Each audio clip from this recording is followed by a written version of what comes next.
খেলা খেলা খেলা রিহার্সাল হয় নাই, তাই ভুল হয়েছে, সমস্যা নেই। খেলা চলবি, খেলা এখনই শুরু হবে।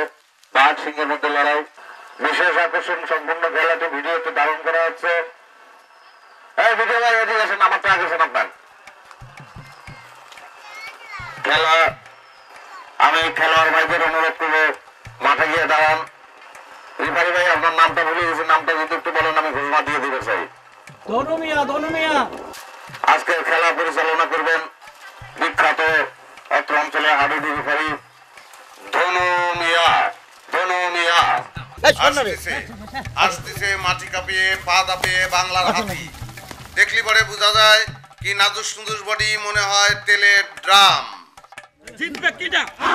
অন্য দিক থেকে আসতেছে জামানের নেতৃত্বে টিম ছোলাকা মন্ডলের দল।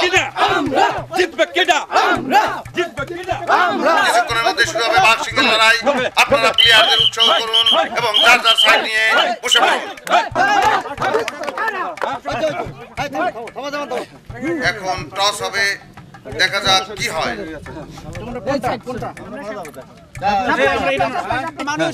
টস হয়ে গেল এবং জিতে গেল মন্ডলের দল। এবার মাঠে প্রবেশ করতেছেন মন্ডল সাহেব, যার দল সব সময় জয়লাভ করে আসতেছে। এখনই উনি আসন গ্রহণ করবেন। সালাম আলাইকুম, কেমন আছেন? ওয়ালাইকুম আসসালাম। ভালো আছেন? জি ভালো আছি, আপনি ভালো আছেন তো? ভালো আছি। স্লোগান কিন্তু রেডি মন্ডল সাহেব, আপনার টিম নাকি হাঁটতেছে। খেলা মানেই তো হাঁটি, দুঃখ করবেন না মন্ডল সাহেব। বাংলার হাতিদের দেখে মনে হচ্ছে জামান ও তার দল শঙ্কিত। মোটা কিসের জন্য? এটা তো একটা ভিলেনি হয়ে গেল। এইরকম সাইজলি পরে আমাদের গ্রামে তো এরকম।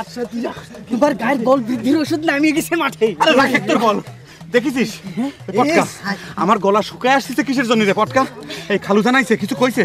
আইসে তবে কোনো কথা কয় নাই, শুনলেন স্লোগান সব রেডি হয়ে গেছে। মানুষের শরীরে যত পরিমাণ বস্তু হতে পারে তাই বাংলার এই দুই হাতিক নাটকে বিশ্বাস করতে পারবেন না।